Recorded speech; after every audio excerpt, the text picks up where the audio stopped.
Where have all the workers gone? Long time, I don't know. And please don't ever let me quote a folk song again. Hey, everybody, I'm Steve Green with Scott Ott filling in for Bill Whittle this week. Again, Izzo Rachel. Bill, get well soon.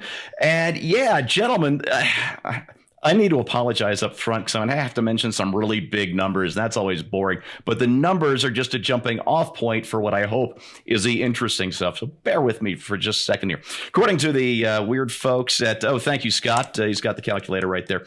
According to the good folks at Zero Hedge, there was a new record, 3.7 million more vacant jobs. That is, employers going, hey, we want to hire you, than unemployed workers in November, confirming that the U.S. labor market remains painfully cracked. That's their words.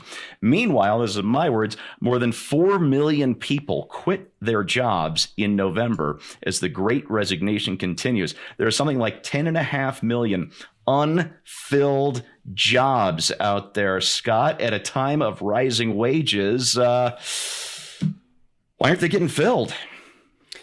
Well, I'm no economist, and I'm only saying that not to excuse away the ignorance of my response, but just because that there's nothing more common than a headline that says economists surprised. So I just want to make it clear I'm not one of those guys. I think there are a lot of factors that go into anything like this, but the thing that sticks out to me lately anyway is this idea that a lot of people saw an opportunity to leave the workforce after they were forced temporarily to leave the workforce because of pandemic shutdowns. In my W-2 job, our workplace shut down for about a month, and then they slowly brought people back. So I came back after about a month, but other people were delayed in coming back. And then I know that our manufacturers who make the stuff that we sell, many of them stayed closed for much longer than that and periodically had to reclose because anytime somebody would test positive, they'd have to shut the line down, quarantine everybody and stay out. And I've noticed that a lot of people have kind of seized upon this opportunity to say, you know what, life could be different. I mean, it's not that it's not a lot of fun working at the chicken evisceration factory, but, it is an opportunity in some cases.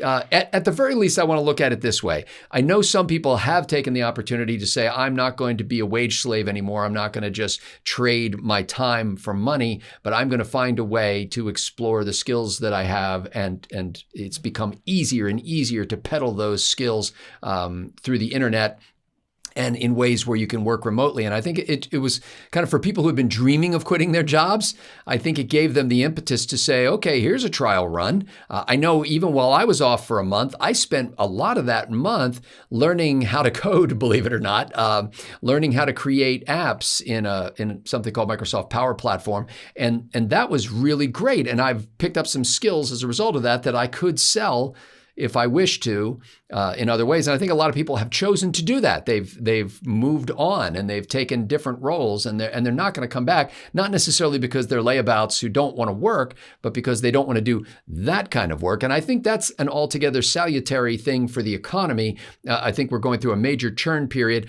It probably doesn't explain everything. And certainly, I've never tried to explain everything, but I do think it's a big chunk of this that people are saying, you know what? Enough of that old service industry job, enough of that old factory job, enough of that old grind as a kind of mid-level office drone. I have a dream, and now I have an opportunity to ply my trade or my craft or my art, and I'm going to take it.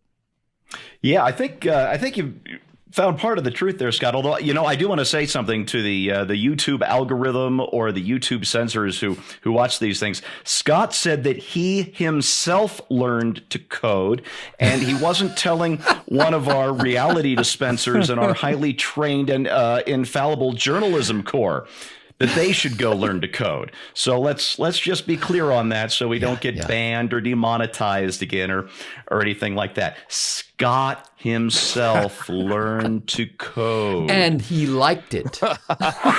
Okay. Man, I'll kick us off of here again.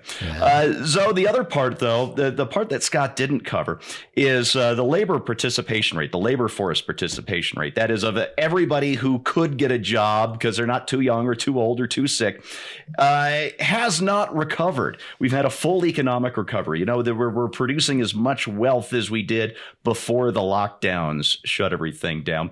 But the jobs haven't come back. So it's not just people going to 1099 gig work or selling stuff on Etsy. It's that the jobs just haven't come back. Over 4 million of them are missing. They're AWOL since COVID. Where do you think they went? I don't know, man. It's like statistics are all over the place. And yeah, where did the statistics go while we're at it? I mean, I can understand, maybe producing wealth. Actually, no, I can't, because it doesn't seem like we're producing product either. Didn't we have like a supply chain problem? Got people waiting for, for stuff to come in. But people are, for one reason or another, like having to be laid off of their jobs, or businesses closing down because of COVID. And, and if they're having to be shut out of their jobs, maybe they're getting stimulus money. And if they're getting the stimulus money, or they might have found like some sort of side hustle, which I don't know if they're going to be able to enjoy that kind of independent contractor status so much, because I guess now we got to report if you make $600, you got to report that now. So, or even things like, but the thing I'm concerned about is the strategy of it, what it looks like. It looks like, because we got people saying, hey, we'll give you a job we'll give you a hiring bonus. We're going to pay you this much. This is like entry level work. And to me, it's the Democrats setting up to take advantage of the fact of, well, see, all these evil capitalists, they could have paid you this much all along. They're always trying to, keep minimum wage low. And we're showing that we can increase the minimum wage. And we're showing that even there's a lot of people out there paying even practically, well above that, to be able to come and get you to come and work for them.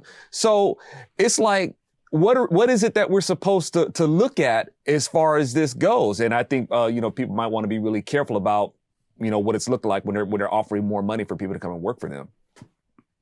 Yeah. I think Zoe's got part of the answer. I think Scott's got part of the answer. I think I may have part of the answer here. And I think it comes down to one word, and it's wages. The labor force participation rate, I hate to bring up that boring phrase twice, but it fell off the cliff during the Great Recession of 2008 or 2007, 2008, and it never recovered. It under Barack Obama for 8 years, it just slowly continued to trickle down after the big drop off of the Great Recession.